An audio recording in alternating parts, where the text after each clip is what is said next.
ಜೀವನದಲ್ಲಿ ಎಂದಿಗೂ ನಿಮಗೆ ಯಶಸ್ಸು ಸಿಗುವುದಿಲ್ಲ ಎನ್ನುತ್ತಾರೆ ಚಾಣಕ್ಯರು. ಜೀವನ ಪಥದಲ್ಲಿ ಭಯ ಎಂಬುವುದು ಒಂದು ಸಹಜ ಭಾವನೆ. ಕತ್ತಲು ಅಥವಾ ವೈಫಲ್ಯದ ಭಯ ಹಲವರನ್ನು ಬಂಧಿಸಿದೆ. ಆದರೆ ಮಹಾನ್ ಆಚಾರ್ಯ ಚಾಣಕ್ಯರು ತಮ್ಮ ಅಮೂಲ್ಯ ನೀತಿಶಾಸ್ತ್ರದಲ್ಲಿ ಸ್ಪಷ್ಟವಾಗಿ ಸೂಚಿಸಿದ್ದಾರೆ, ಕೆಲವು ಭಯಗಳು ನಮ್ಮ ಬೆಳವಣಿಗೆಗೆ ಅಡ್ಡಿಯಾಗಿ ಯಶಸ್ಸಿನ ದ್ವಾರವನ್ನು ಸದಾ ಕಾಲಕ್ಕೂ ಬಂಧಿಸಿ ಬಿಡಬಹುದು ಎಂದಿದ್ದಾರೆ. ಇದೇ ರೀತಿಯ ಎಲ್ಲ ಮಾಹಿತಿಗೆ ನಮ್ಮ ಯೂಟ್ಯೂಬ್ ಚಾನಲನ್ನು ಈ ಕೂಡಲೇ ಸಬ್ಸ್ಕ್ರೈಬ್ ಮಾಡಿ ಮತ್ತು ಬೆಲ್ ಬಟನ್ ಅನ್ನು ಕ್ಲಿಕ್ ಮಾಡಿ. ರಾಜಕೀಯ, ಅರ್ಥಶಾಸ್ತ್ರ ಮತ್ತು ಮಾನವ ಸ್ವಭಾವದ ಗಹನ ಅರಿವು ಹೊಂದಿದ್ದ ಚಾಣಕ್ಯರು ಜೀವನದಲ್ಲಿ ಶ್ರೇಷ್ಠತೆ ಸಾಧಿಸಲು ಬಯಸುವ ಪ್ರತಿಯೊಬ್ಬರೂ ಈ ಎರಡು ವಿಶೇಷ ಭಯಗಳಿಂದ ಮುಕ್ತರಾಗಬೇಕು ಎಂದು ಪದೇ ಪದೇ ಒತ್ತಿ ಹೇಳಿದ್ದಾರೆ. ಇವು ಯಾವುವು ಮತ್ತು ಅವುಗಳಿಂದ ಹೇಗೆ ಮುಕ್ತರಾಗಬೇಕು ಎಂಬುದನ್ನು ಅರ್ಥ ಮಾಡಿಕೊಳ್ಳೋಣ. ಮೊದಲನೆಯ ಭಯ ಜನಗಳ ಟೀಕೆ ಅಥವಾ ನಿಂದೆ. ಚಾಣಕ್ಯರ ದೃಷ್ಟಿಕೋನ. ಚಾಣಕ್ಯರು ತಮ್ಮ ನೀತಿಯಲ್ಲಿ ಸೂಚಿಸಿರುವಂತೆ ಜನ ಏನು ಹೇಳುತ್ತಾರೆ ಎಂಬ ಭಯವೇ ಮನುಷ್ಯನ ದೊಡ್ಡ ಶತ್ರು. ಹೊಸದನ್ನು ಪ್ರಾರಂಭಿಸಲು, ನೂತನ ಮಾರ್ಗದಲ್ಲಿ ನಡೆಯಲು ಅಥವಾ ಸತ್ಯವನ್ನು ಮಾತನಾಡಲು ಜನಗಳು ಟೀಕೆ ಮತ್ತು ಗಲಾಟೆಗೆ ಹೆದರಿ ಹಿಂದೆ ಸರಿಯುವ ವ್ಯಕ್ತಿ ಜೀವನದಲ್ಲಿ ಎಂದಿಗೂ ಉನ್ನತಿಯನ್ನು ಸಾಧಿಸಲಾಗದು. ವಿವರಣೆ ಹೇಗಿದೆ ಎಂದರೆ, ನಮ್ಮ ಸಮಾಜದಲ್ಲಿ ಜನರು ಏನು ಮಾಡಿದರೂ, ಹೇಗೆ ನಡೆದುಕೊಂಡರೂ ಟೀಕೆ ಆಗುವುದು ಅನಿವಾರ್ಯ. ನೀವು ಯಶಸ್ವಿಯಾಗಿದ್ದರೆ ಅಸೂಯೆಯ ಟೀಕೆ, ವಿಫಲರಾಗಿದ್ದರೆ ಕರುಣೆಯ ಟೀಕೆ ಮತ್ತು ಮಧ್ಯಮ ಮಾರ್ಗದಲ್ಲಿದ್ದರೆ ನಿರ್ಲಕ್ಷ್ಯದ ಟೀಕೆ ಬಂದೇ ಬರುತ್ತದೆ. ಈ ಟೀಕೆಯ ಭಯವೇ ನಮ್ಮ ಸೃಜನಾತ್ಮಕತೆ, ನಿರ್ಣಯ ಮತ್ತು ಧೈರ್ಯವನ್ನು ಕುಗ್ಗಿಸುತ್ತದೆ. ನಿರಂತರವಾಗಿ ಇತರರ ಅಭಿಪ್ರಾಯದ ಬಂಧನದಲ್ಲಿ ಬದುಕುವ ವ್ಯಕ್ತಿ ತನ್ನ ಪೂರ್ಣ ಸಾಮರ್ಥ್ಯವನ್ನು ಎಂದಿಗೂ ತಲುಪಲಾರ. ಪರಿಹಾರ ಮಾರ್ಗವೆಂದರೆ ಗಮನ ಕೇಂದ್ರೀಕರಣ. ನಿಮ್ಮ ಗಮನವನ್ನು ಟೀಕೆಗಳ ಮೇಲೆ ಅಲ್ಲ, ನಿಮ್ಮ ಗುರಿಗಳು ಮತ್ತು ಕರ್ತವ್ಯಗಳ ಮೇಲೆ ಕೇಂದ್ರೀಕರಿಸಿ. ರಚನಾತ್ಮಕ ಟೀಕೆಯನ್ನು ಸ್ವೀಕರಿಸಿ. ಪ್ರತಿ ಟೀಕೆಯನ್ನು ನಿರಾಕರಿಸಬೇಕೆಂದಿಲ್ಲ. ನಿಮ್ಮನ್ನು ಮೇಲೆತ್ತುವ ರಚನಾತ್ಮಕ ಟೀಕೆಯನ್ನು ಗುರುತಿಸಿ, ಅದರಿಂದ ಕಲಿಯಿರಿ. ನಿಮ್ಮ ಮಾರ್ಗದಲ್ಲಿ ದೃಢವಾಗಿರಿ.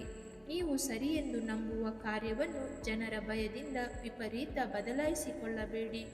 ಧೈರ್ಯದಿಂದ ನಿಮ್ಮ ನಂಬಿಕೆಗಳಿಗೆ ನಿಲ್ಲಿರಿ. ಎರಡನೆಯ ಭಯ ಹೋರಾಟ ಮತ್ತು ಕಷ್ಟಗಳು.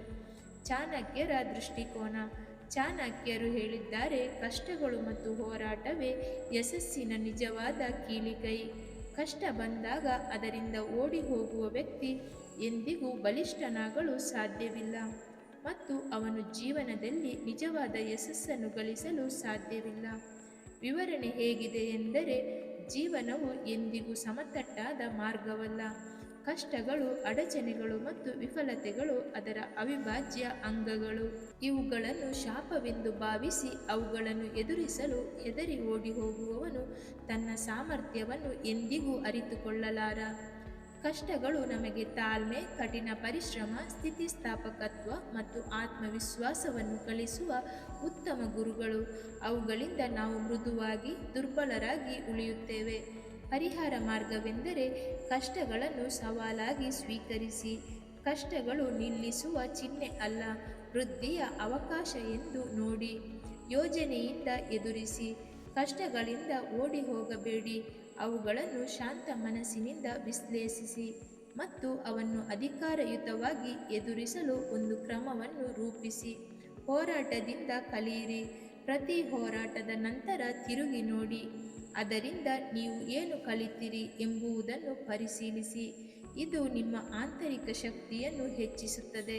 ಭಯವನ್ನು ತೊಡೆದುಹಾಕಿ ಯಶಸ್ಸನ್ನು ಸ್ವಾಗತಿಸಿ.